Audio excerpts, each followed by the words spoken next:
et bienvenue dans Very Hard. Vous connaissez sans doute la PlayStation, première console de Sony 32 bits la plus vendue de sa génération et ses graphismes 3D. Cela tombe bien car ce n'est précisément pas de ça dont je vais vous parler, non.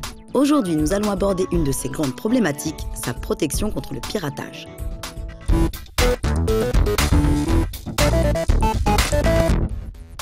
Tout comme sa rivale, la Sega Saturn, la PlayStation fonctionnait avec un support CD. Un support qui la rendit tout autant sujette au piratage. Le CD PlayStation se distinguait du CD-ROM classique, tout d'abord d'un point de vue esthétique, sa surface étant de couleur noire. Une caractéristique colorimétrique qui n'avait pourtant rien à voir avec sa protection. Sa particularité résidait surtout dans une zone de données, stockée sous forme d'oscillations sonores permettant la reconnaissance d'un jeu original ainsi que sa région. Cette zone était également présente sur les CD vierges et contenait d'autres informations comme la vitesse de gravure maximale. C'est d'ailleurs la raison pour laquelle il était impossible de parfaitement copier un jeu par le biais d'un graveur. Ainsi, les CD européens étaient caractérisés par la chaîne SCEE, les CD américains par SCEA et les CD japonais par SCEI. La première technique utilisée pour contourner cette protection était celle du swap, une technique similaire à celle employée sur la Sega Saturn. Il fallait d'abord insérer un CD original, puis dès que celui-ci ralentissait, il fallait aussitôt le remplacer par un jeu importé ou copié. Lors de la première étape, la console lisait la zone du CD attestant de son origine. Une fois cette étape effectuée, il était donc possible de lancer un autre jeu.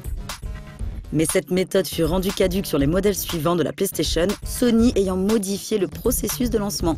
La zone d'origine était désormais lue une nouvelle fois, empêchant ainsi toute méthode de swap. Néanmoins, une nouvelle méthode de contournement ne tarda pas à apparaître et à se populariser rapidement, celle des mod chips.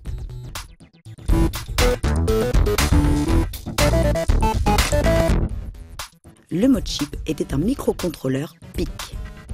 Outre le fait d'être abordable financièrement, il présentait l'immense avantage de permettre la lecture des jeux copiés, mais aussi des jeux importés.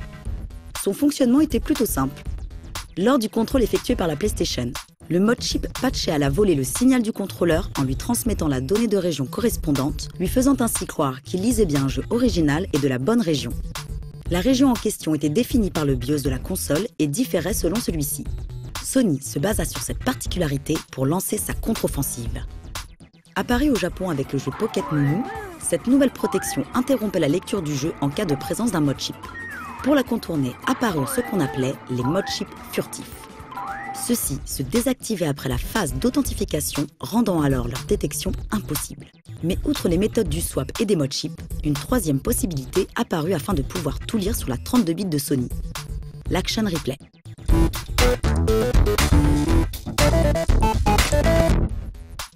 Créé par Dattel et souvent imité, ce périphérique se branchait sur le port d'extension de la console. À l'origine, ce port servait uniquement pour les développeurs, mais il recelait également une fonctionnalité des plus utiles, celle de se substituer au BIOS interne. Ainsi, une fois l'Action Replay branché, le démarrage s'effectuait sur un nouveau menu.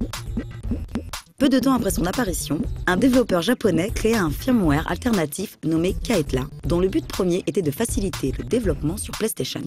Ce qui permit alors à la scène Homebrew de prendre véritablement son envol et de pouvoir s'exprimer sur la 32 bits de Sony.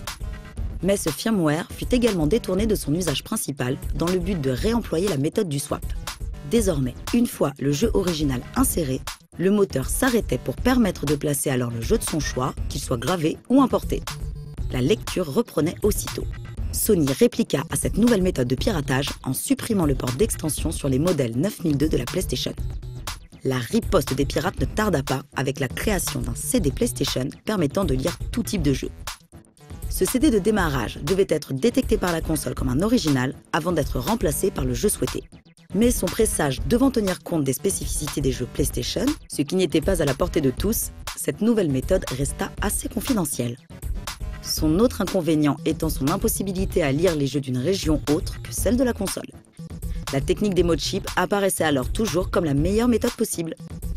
Néanmoins, Sony profita de la sortie de Medieval en Europe pour inaugurer son ultime technique de contre-piratage, la Lipped Clipped, une évolution de la protection présente sur Pocket Mumu. Les mod chips ayant évolué jusqu'au point de devenir indétectables, il fallait désormais analyser plus profondément la structure du CD afin de détecter toute copie. Parmi les données d'un CD, existe une zone appelée Subchannels. Une zone de données totalement inconnue pour la plupart des graveurs de l'époque et qui fut alors exploitée par Sony pour sa LipCrypt.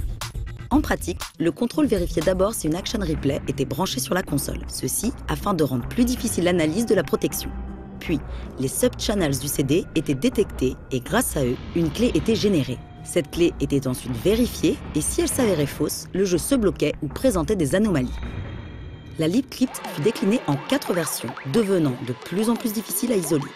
Les programmeurs pouvaient faire déclencher à n'importe quel moment du jeu une vérification, provoquant alors des événements aberrants. Mais encore une fois, la parade fut trouvée et de 2 façons. Il était possible d'appliquer un patch sur l'image disque afin de faire sauter la protection, mais surtout, il apparut des logiciels de gravure capables d'écrire des sub-channels, rendant ainsi la détection des jeux copiés impossible pour une PlayStation équipée d'un mod chip.